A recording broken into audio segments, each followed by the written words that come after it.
Hello guys, uyu munsi mbazaniye opportunity iri gutangwa na Water Access Rwanda. Water Access Rwanda iri gutanga akazi ku bantu batandukanye.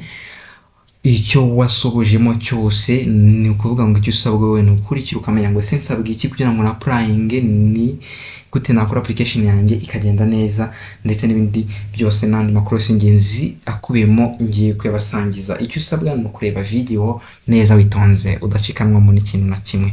Tugiye kurebera hamwe job vacancies cyangwa se imyanya iri open ku bantu bifuza kuba bahabwa akazi. Niba uzi ko utarabona akazi, iyi channel yacu yitwa Air Scholars itezaho abanyarwanda n'abandi bantu bari mu bihugu bitandukanye bagenda bumva ururimi rw'ikinyarwanda opportunities zitandukanye, haba ari scholarships ndetse na jobs ziboneka mu Rwanda no hanze. Niba utarabona scholarship ushobora kuza kubona job. So hari abantu batandukanye benshi kubera gukurikirana channel yacu bagiye babigiriramo umugisha, bamwe babona jobs abandi babona scholarships. So uyu munsi rero nawe icyo usabwa niba ushaka kuba umwe mu bantu bashaka kubona scholarship cyangwa se job kandi bimeze neza, kandi ibisobanuro byose bitangirwa ahangaha ni bimwe mu bibafasha mu kugera ku byo ndi kubabwira ahangaha.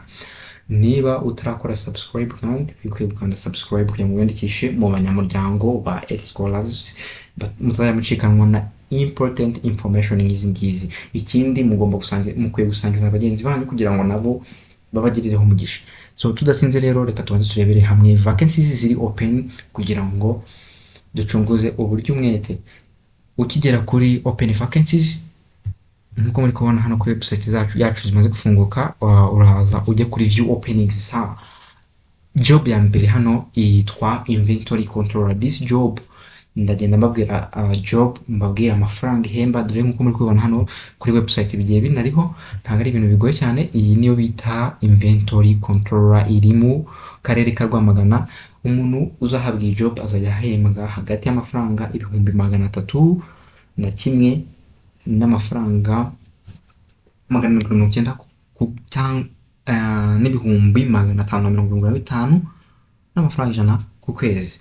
Aya ni amafaranga atari makeya. So niba utarabona akazi ukaba uri mu bantu bari interested ndetse bashaka no gukora muri department ya finance, iyi job ni gucike. Reka nze nkwereke ese kugira ngo applying bigenda gute. Mbere yuko mbireba ndabanza mbanyuriremo jobs zose ziri available, mbabwire salary zigiye guhemba ndetse buri kimwe cyose nyine ukeneye kumenya. Tugeze kuri finance and logistics, harimo ikintu kijyanye na company driver. Hano bakeneye company driver, so unyumve neza kandi utega amatwi neza. Hari jobs opportunities hano ndi kuzibasangiza, ndi kubasobanurira buri kimwe ikisabwa. Hari abari kubaza ati se ngiyewe ko nasoje secondary school gusa nkaba mfite high school diploma cyangwa advanced level certificate, mwamfasha gute, nafashwe iki? Ese ngiye ko nasoje bachelors bimeze bite se n'ibindi biciro byose.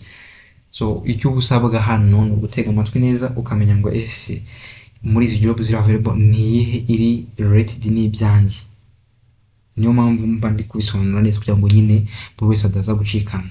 Ni ukuvuga ngo no muri n'abatibona muri iyi video bagasanga harimo aho batari kwibonamo kugira ngo babe bakora application, n'ubundi ntimugacikanwe na video tugenda twaparadinga, hari uzabisanga ari wowe specifically. Muri minsi ingano uzavuga ngo sinakubwiye. Twakomeje mu company driver bari gukeneye hano bakeneye hano azajya akorera i Kigali. Ni ukuvuga ngo azajya ahembwa hagati y'amafaranga 113 n'ibihumbi 212 ku kwezi. Ayo nayo ntabwo ari amafaranga make.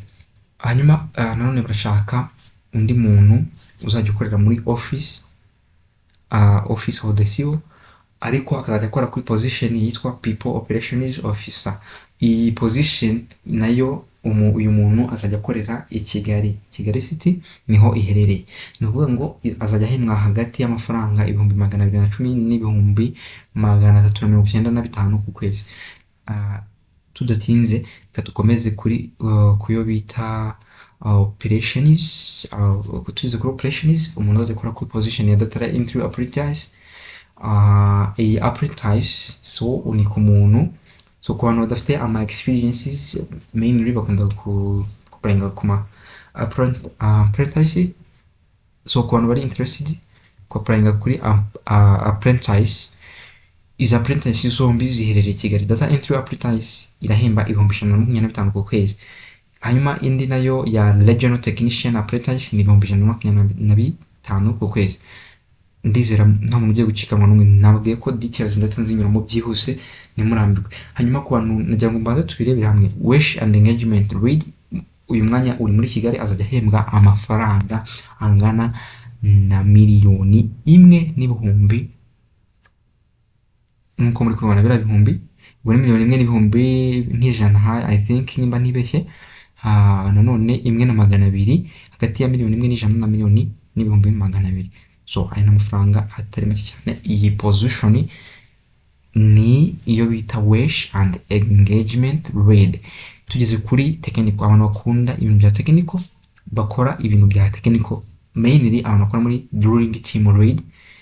Umuntu uzajya gukorera i Rwamagana azajya ahembwa amafaranga ari hagati ya 1,100,000 na 1,100,000. Umuntu uzajya gukora as drilling technician azajya ahembwa amafaranga 120,000, hagati y'120,000 150. Amafaranga yose ndi kubabwira ni amafaranga ari guhembwa ku kwezi.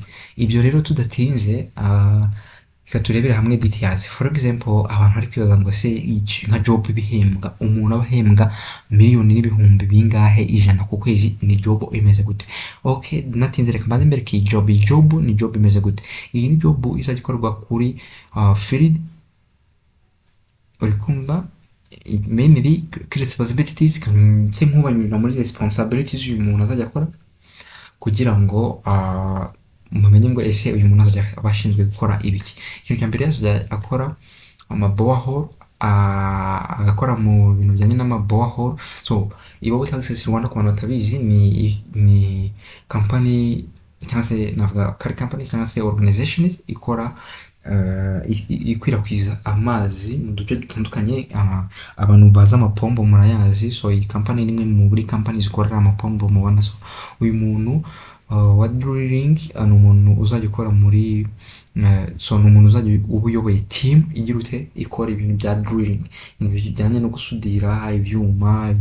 So harimo leading, harimo ibintu byinshi bitandukanye, ariko mu team lead azajya aba afite izi responsibilities, azajya yanalizinga, akora amasurvey, arebe ibyakozwe nimba byakozwe neza. Ikindi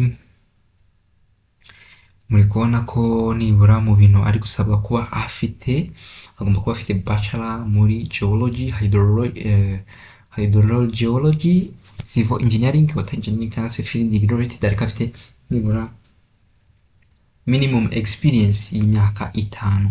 Ariko si ibi gusa, izi ni jobs ziri gusaba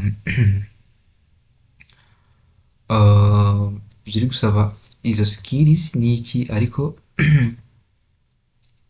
hano hasi dusubiye muri remuneration, gutanga amafaranga, ubundi mainly tugende kuri abarisitinze, kuri hari ababirisitinze ni amafaranga 716 ku kwezi, havuyemo mbere yuko havaho pay ama insurances n'ibindi bitandukanye byose nyine. So hakaba transport allowances ingana n'ibihumbi 385, nabwo mbere yuko havaho ibyo bintu by'ama expenses yanda muri ko nkari amwe namwe. Hakaba n'ibihumbi 100 bya retention ahabwa buri kwezi. Bwa yose n'uraterateranya usanga agera muri 1,000,000 gutyo birenga. Ubwo mwumva ko amafaranga bavugaga agera. So ubwo zira positions zose tutiriwe dutinda mu magambo menshi cyane, reka ne kwirirwa mbatinze. Zira positions ziri open, ngiye kubahereza link muri video description, muraza kugenda mugereho, buri wese arebe details yitonze. Abantu bari muri zira field zose navuze, kugira ngo bitaza gutwara umwanya mukarambirwa vuba. So thank you for everybody who took his time to watch this video. Buri muntu wese afashe umwanya we ndamushimiye. Tubonane muri izindi video, ndikubasangiza opportunities nziza cyane nk'izi ngizi ndetse n'izindi zigiye zirenzeho. ibyiza biri imbere, nimucikanwe no kudukurikira. Stay following us, subscribing to our channel. Don't miss out on a new video.